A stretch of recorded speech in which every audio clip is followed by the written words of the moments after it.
जय हिंद साथियों, आज के इस क्लास में आप सभी का बहुत बहुत स्वागत है।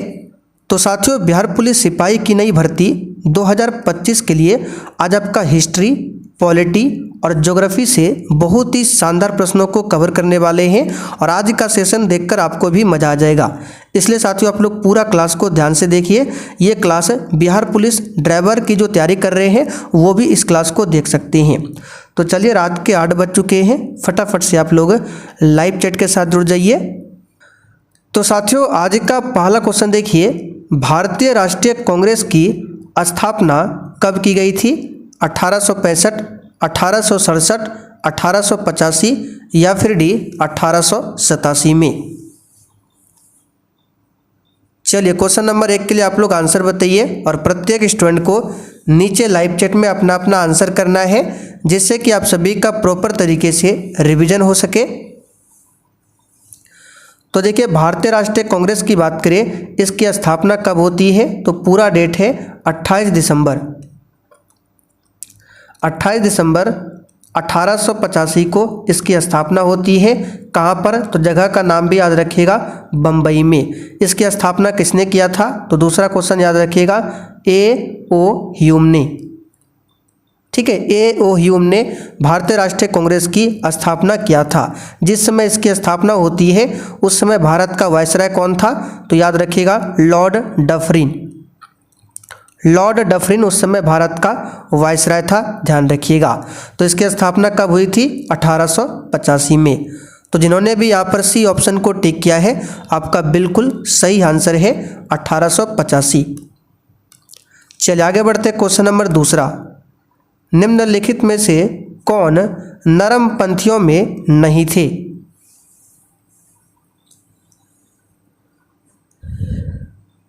तो देखिए, कांग्रेस के दो दल बटे थे, एक थे नरमपंथी दल, दूसरा था गरमपंथी दल। तो नरमपंथी में से कौन इसमें से नहीं था, आपको बताना है। तो यहाँ पर इसका आंसर हो जाएगा बी ऑप्शन, बाल गंगाधर तिलक। बाल गंगाधर तिलक की बात करें तो कांग्रेस के उग्रवादी दल से संबंधित थे। तो यहाँ पर बी ऑप्शन आपका सही आंसर है, ध्यान रखिएगा।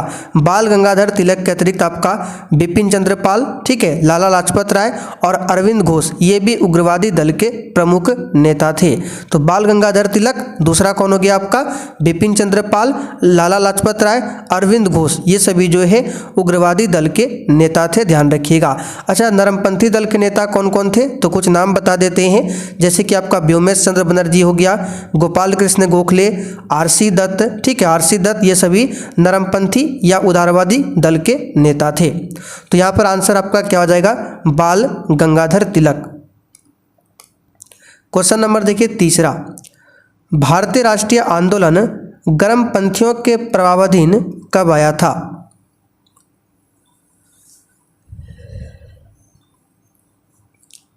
सही आंसर है 1906 के बाद में। भारतीय राष्ट्रीय आंदोलन में गरमपंथियों का प्रभाव जो है ये वर्ष 1906 में आया था, लेकिन इसका पूर्ण रूप से प्रभाव जो है ये कब देखने को मिला था? तो 1907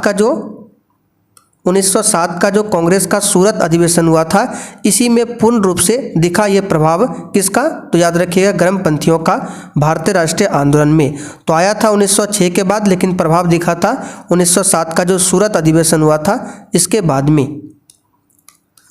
चलिए, क्वेश्चन नंबर देखिए चौथा, भारतीय राष्ट्रीय सेना की स्थापना किस वर्ष में हुई थी? चलिए, क्वेश्चन नंबर 4 के लिए आप लोग आंसर बताइए। भारतीय राष्ट्रीय सेना, जिसको आज़ाद हिंद फौज भी बोला जाता है, तो यहाँ पर इस क्वेश्चन का आंसर क्या होगा? D option 1943। देखिए, भारतीय राष्ट्रीय सेना या आज़ाद हिंद फौज, इसकी स्थापना किसने किया था? तो रास बिहारी बोस ने। किसने किया था? रास बिहारी बोस ने। लेकिन इसकी कमान जो है 1943 में, ठीक है, 25 अगस्त 1943 में सुभाष चंद्र बोस के हाथ में आ जाती है। किसकी कमान? तो भारतीय राष्ट्रीय सेना की कमान। कब? तो 1943 में सुभाष चंद्र बोस के हाथ में आ जाती है और सुभाष चंद्र बोस जो है इस सेना के सर्वोच्च कमांडर बने थे। अच्छा, इस भारतीय राष्ट्रीय सेना का मुख्यालय पूछे कहाँ पर था? तो रंगून, ठीक है, जो कि म्यांमार में पड़ता है, रंगून में था। तो ये सब क्वेश्चन आपको ध्यान रखना है। चलिए क्वेश्चन नंबर देखिए 5, भारतीय राष्ट्रीय कांग्रेस के संस्थापक कौन थे?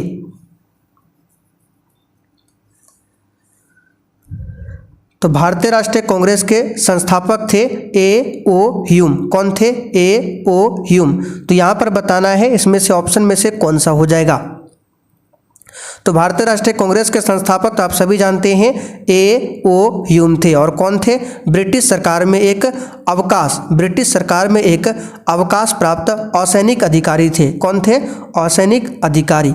तो यहाँ पर ए ऑप्शन आपका सही जवाब है, ध्यान रखिएगा। और साथियों बिहार पुलिस 2025 के लिए अगर आपने अभी तक अपनी तैयारी को स्टार्ट नहीं किया है तो आप लोग बहुत बड़ी गलती कर रहे हैं। इस बार बिहार पुलिस में लगभग 19,000 से 20,000 पदों पर नई भर्ती आ रही है, तो आप लोग अभी से तैयारी में लग जाइए, नहीं तो ये वैकेंसी भी आपके हाथ से निकल जाएगा। और बिहार पुलिस 2025 के लिए आपका जो न्यू बैच है ये स्टार्ट हो चुका है। अगर इस बैच के बारे में आपको जानकारी चाहिए तो ये व्हाट्सअप नंबर है, इस पर मैसेज करके आप लोग जानकारी ले सकते हैं। चलिए आगे बढ़ते क्वेश्चन नंबर 6, भगत सिंह, राजगुरु तथा सुखदेव को फांसी कब दिया गया था? बिहार पुलिस के बैच में आपका सब्जेक्ट वाइज क्लास भी स्टार्ट हो चुका है, जिसमें पॉलिटी में 3 क्लास, ज्योग्राफी में 6 क्लास, साइंस में लगभग 12 क्लास आपका कंप्लीट हो चुका है। तो आपके पास अभी भी समय है, आप लोग देर मत कीजिए। पूरा डिस्कशन के साथ में आपका सब्जेक्ट वाइज क्लास चल रहा है और सभी क्लास का PDF आंसर के साथ आपको दिया जा रहा है, ठीक है। तो भगत सिंह, राजगुरु तथा सुखदेव को फांसी दिया गया था कब? तो पूरा डेट याद रखिएगा, 23 मार्च। डेट बहुत ही ज़्यादा इंपॉर्टेंट है। 23 मार्च 1931 को क्रांतिकारी भगत सिंह, राजगुरु तथा सुखदेव को लाहौर में फांसी दिया गया था। कहाँ पर दिया गया था? लाहौर में। तो इसका आंसर क्या हो जाएगा? 1931 में। अच्छा, ये फांसी क्यों दिया गया था? कारण भी कभी कभी एग्जाम में पूछा जाता है। तो इन तीनों शहीदों ने, ठीक है, इन तीनों शहीदों ने लाहौर में क्या किया था? ब्रिटिश अधिकारी था एक सैंडर्स, नाम याद रखिएगा, एग्जाम में आता है, पूछा जाता है कि सुखदेव, भगत सिंह और राजगुरु ने किसकी हत्या की थी? तो ब्रिटिश अधिकारी सैंडर्स की हत्या किया था। तो दिल्ली में जो केंद्रीय असेंबली है उसमें भगत सिंह व बटुकेश्वर दत्त ने बम फेंका था, ठीक है, इसलिए इनको फांसी दिया गया था 23 मार्च 1931 को। और हम लोग 23 मार्च को क्या मनाते हैं? शहीद दिवस। 23 मार्च को हम लोग क्या मनाते हैं? शहीद दिवस। 30 जनवरी को भी हम लोग क्या मनाते हैं? शहीद दिवस। तो शहीद दिवस 30 जनवरी और 23 मार्च दोनों दिन हम लोग मनाते हैं। और साथियों यहाँ पर आप लोग देख सकते हैं डेली क्लास खत्म होने के बाद इस प्रकार से आपको बूस्टर जीके का नोट्स दिया जाता है। टोटल हम 26 नोट्स को अपलोड कर चुके हैं और किस प्रकार से नोट्स है आप इसे देख लीजिए। जैसे कि यहाँ पर 10 नंबर क्वेश्चन में देखते हैं ज्वालामुखी से संबंधित, तो ज्वालामुखी से संबंधित जो भी क्वेश्चन बन सकता है, भारत का सबसे बड़ा ज्वालामुखी, विश्व का सबसे बड़ा, विश्व का सबसे ऊंचा, जितने भी ज्वालामुखी से संबंधित क्वेश्चन बन सकते हैं और आज तक पूछा गया एग्जाम में, वो सब हमने यहाँ पर इंक्लूड कर दिया है, ठीक है। इसी प्रकार से आपको फुल डिस्कशन के साथ ये PDF आपको डेली दिया जाता है। अभी आगे क्लास में ज्वालामुखी से संबंधित क्वेश्चन हम कवर करने वाले हैं। तो इस प्रकार से अगर आपको चाहिए तो उसी बिहार पुलिस के बैच में ये सारा आपको मिल जाएगा।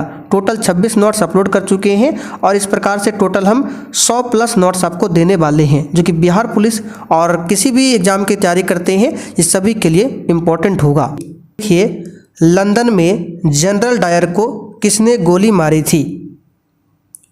चलिए क्वेश्चन नंबर 7 के लिए आप लोग आंसर कीजिए। और जो भी क्लास में एक्स्ट्रा क्वेश्चन का डिस्कशन करते हैं इसका प्रॉपर तरीका से हम आपको नोट्स तैयार करके क्लास खत्म होने के बाद बैच में देते हैं। जिनको भी बैच के बारे में क्लास में ही जानना है तो जैसे ही अभी आपका क्लास खत्म होगा इसके बारे में बता देंगे, लास्ट तक आप लोग बने रहिए।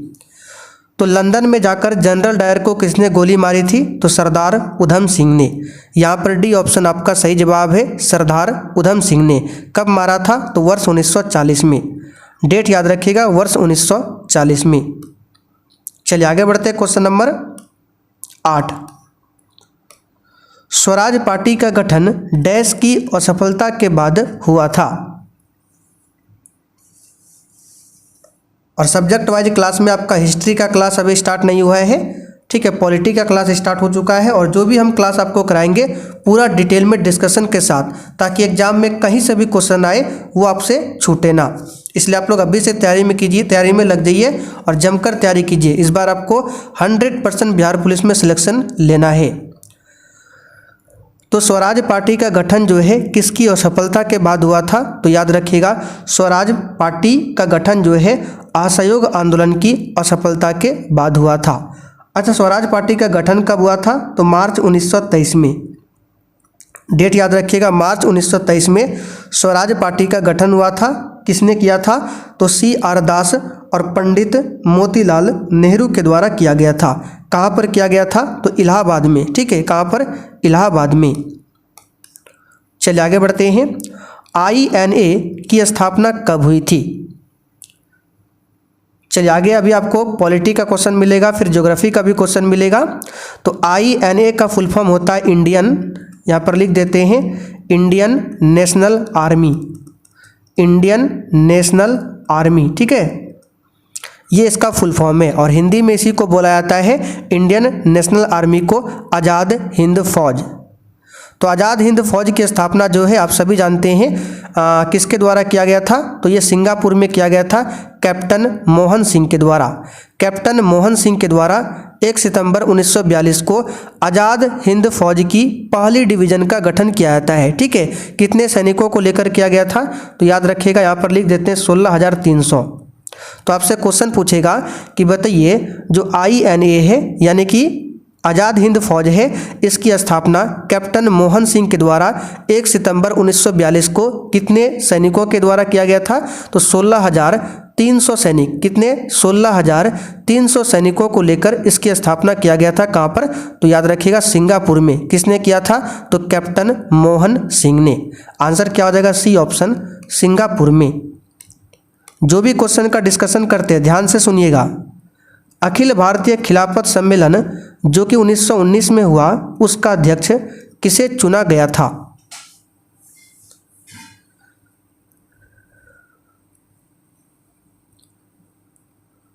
तो अखिल भारतीय खिलाफत सम्मेलन जो कि 1919 में हुआ था, इसका अध्यक्ष महात्मा गांधी को चुना गया था।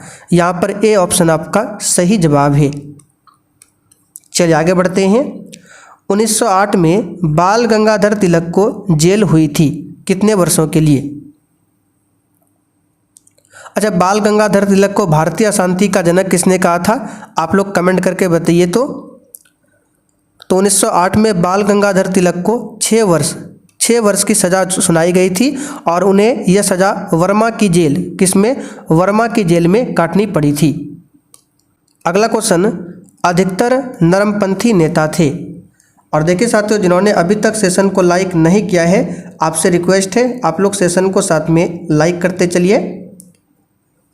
तो नरमपंथी नेता में कौन कौन था? अभी हमने आपको बताया था नरमपंथी या उदारवादी।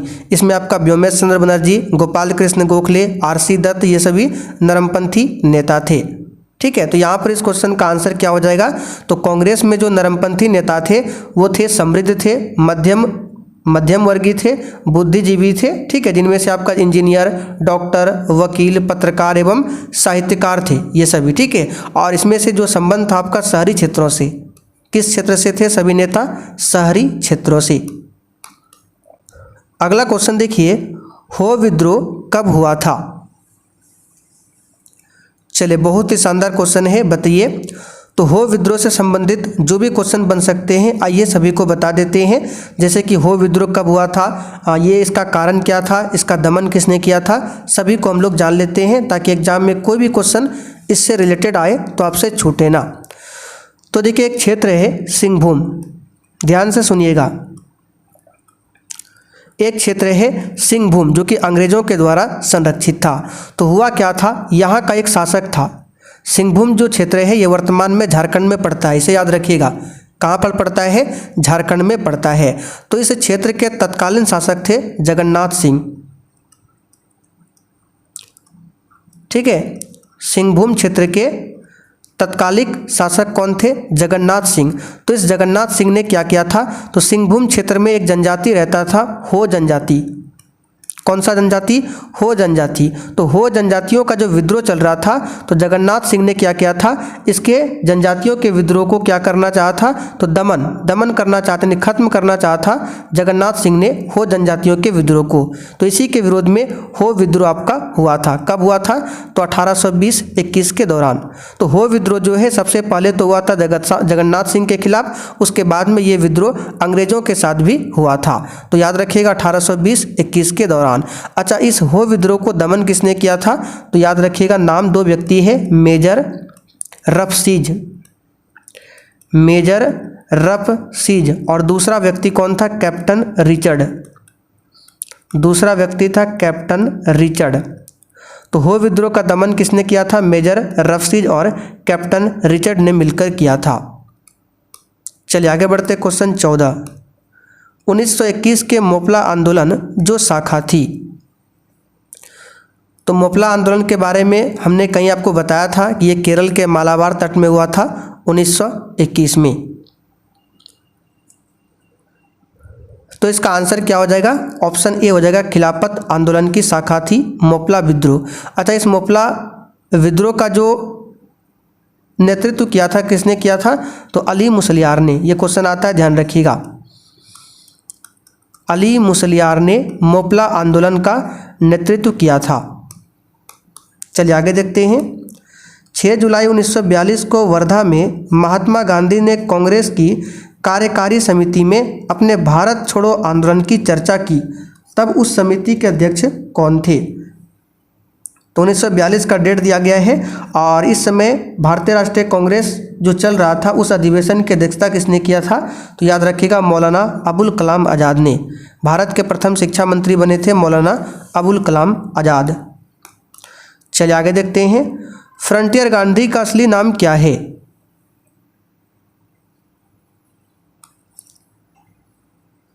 तो ये हम आपको बता चुके हैं, शायद कल भी हमने बताया था। फ्रंटियर गांधी का असली नाम है अब्दुल गफ्फार खान। यहाँ पर सी ऑप्शन आपका सही जवाब है। अब्दुल गफ्फार खान को ही सीमांत गांधी भी बोला जाता है। क्या बोला जाता है? सीमांत गांधी। तो यहाँ पर सी ऑप्शन आपका सही जवाब है। और इसी अब्दुल गफ्फार खान ने 1930 में खुदाई खिदमतगार नामक एक संस्था की स्थापना किया था। तो क्वेश्चन पूछता है, बताइए खुदाई खिदमतगार नामक संस्था की स्थापना किसने किया था? तो अब्दुल गफ्फार खान ने। कब किया था? तो 1930 में किया था। चलिए आगे देखते हैं। अगस्त 1923 के बनारस हिंदू महासभा के अधिवेशन की अध्यक्षता किसने किया था? आंसर है पंडित मदन मोहन मालवीय ने। पंडित मदन मोहन मालवीय ने ही बनारस हिंदू विश्वविद्यालय की भी स्थापना किया था। यह क्वेश्चन भी आपको ध्यान रखना है। चलिए आगे देखते हैं। दयानंद सरस्वती द्वारा स्थापित है। उम्मीद करते हैं ये सब क्वेश्चन आपको अच्छा लग रहा होगा और प्रैक्टिस करने में भी आपको मज़ा आ रहा होगा। ठीक है, जैसे ही क्लास खत्म होगा ये आपको PDF मिल जाएगा पूरा आंसर के साथ में बिहार पुलिस के बैच में। तो दयानंद सरस्वती द्वारा स्थापित जो है ये है आपका आर्य समाज। कौन सा समाज है? आर्य समाज। इसकी स्थापना 1875 में किया था बम्बई में दयानंद सरस्वती ने। ठीक है, और आर्य समाज की बात करें तो आर्य समाज ने ही एक नारा दिया था, वेदों की ओर लौटो का नारा। तो अगर आपसे पूछा जाए कि वेदों की ओर लौटो का नारा किस समाज के द्वारा दिया गया था? आर्य समाज या फिर दयानंद सरस्वती के द्वारा दिया गया था। चलिए आगे देखिए। उपन्यास दुर्गेश नंदिनी के लेखक कौन है?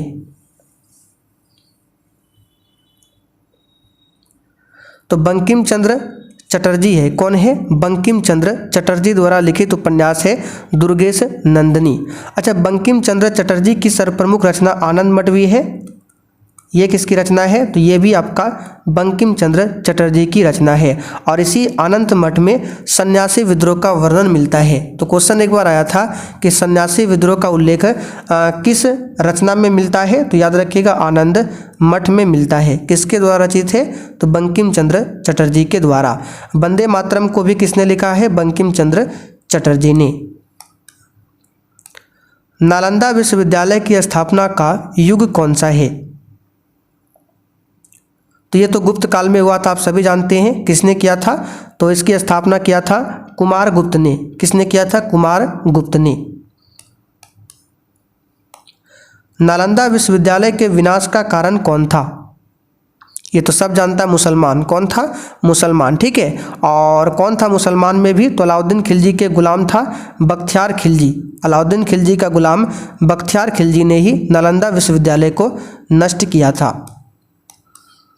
चलिए, गुट निरपेक्ष आंदोलन का नेता कौन था? क्वेश्चन नंबर 22 बताइए, गुट निरपेक्ष आंदोलन का नेता कौन था? तो इस क्वेश्चन का आंसर हो जाएगा, तो गुट निरपेक्ष आंदोलन का नेता कौन था? चाइना भारत, सॉरी यहाँ पे इसका ऑप्शन थोड़ा सा गलत है। गुट निरपेक्ष आंदोलन जो है इसका नेता था पंडित जवाहरलाल नेहरू। कौन था? पंडित जवाहरलाल नेहरू। और इस आंदोलन की शुरुआत जो है 1961 में बेलग्रेड सम्मेलन के दौरान किया गया था। किसके द्वारा? पंडित जवाहरलाल नेहरू के द्वारा। तो इसका ऑप्शन गलत है, इसको स्किप कर रहे हैं। चलिए, खजुराहो मंदिर स्थापत्य के निर्माण में सहयोगी थे।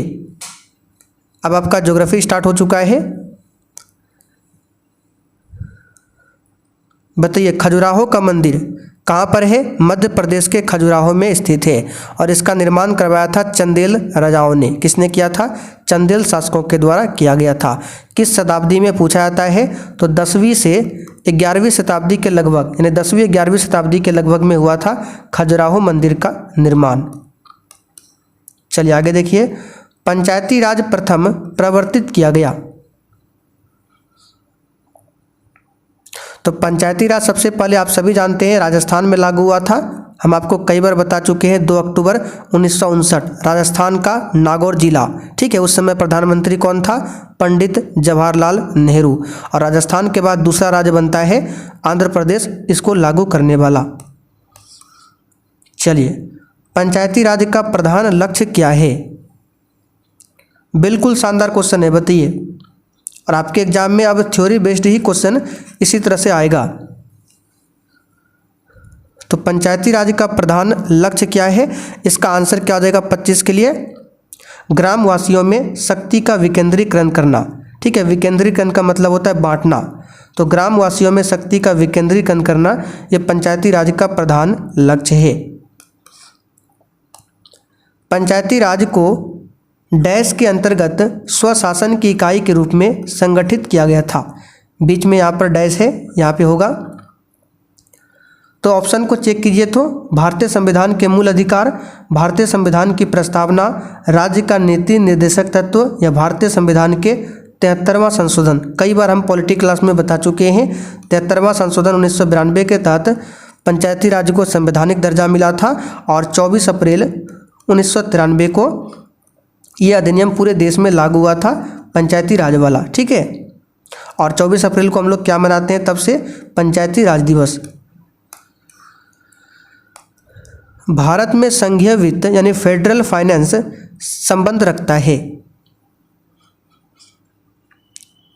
तो बिल्कुल सिंपल है, राज्यों एवं केंद्र के बीच वित्त से संबंधित रखता है।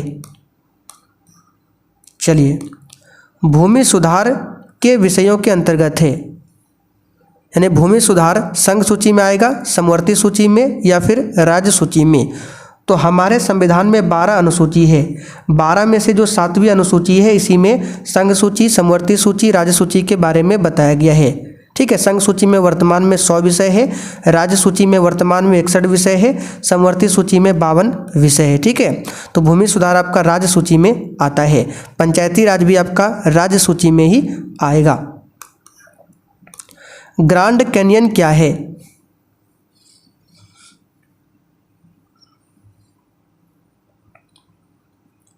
चलिए बताइए, ग्रांड कैनियन क्या है? तो देखिए, ग्रांड कैनियन की बात करें तो ये अमेरिका के एरिज़ोना राज्य, अमेरिका में एक राज्य है एरिज़ोना। तो अमेरिका के एरिज़ोना राज्य से होकर बहने वाली कोलोराडो नदी की धारा से बनी ये एक तंग घाटी है, ठीक है। तो तोप तो होगा नहीं, नदी भी नहीं है क्योंकि ये घाटी है, पुराना तोप, तो बचा आपका एक खड्ड। चलिए आगे देखिए, किसी स्थान का मानक समय निर्धारित करने का आधार होता है। तो ये प्रधान मध्याह्न रेखा होता है। मानक समय निर्धारित करने के लिए जो आधार होता है वो प्रधान मध्याह्न रेखा होता है, और प्रधान मध्याह्न रेखा को ही बोला जाता है 0 डिग्री देशांतर रेखा। इसी को बोला जाता है 0 डिग्री देशांतर रेखा।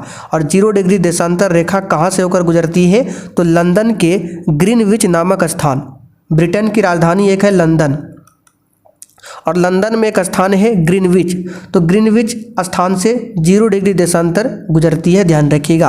अच्छा, भारत का जो मध्याह्न रेखा है वो 82.5 डिग्री है, आप सभी जानते हैं, जो कि इलाहाबाद के निकट नैनी से होकर गुजरती है, ध्यान रखिएगा। अच्छा बताइए, 1 डिग्री देशांतर की दूरी तय करने में पृथ्वी को कितना मिनट का समय लगता है? तो 4 मिनट का। 1 डिग्री देशांतर की दूरी तय करने में पृथ्वी को 4 मिनट का समय लगता है।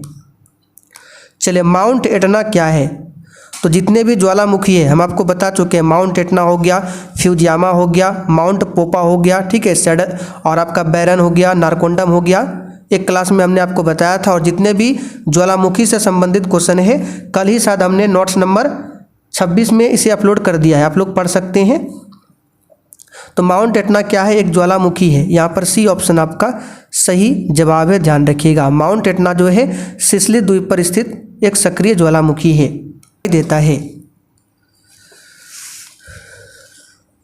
बताइए इसका आंसर क्या होगा? दोपहर के किस दिशा में 12 बजे इंद्रधनुष दिखाई देता है?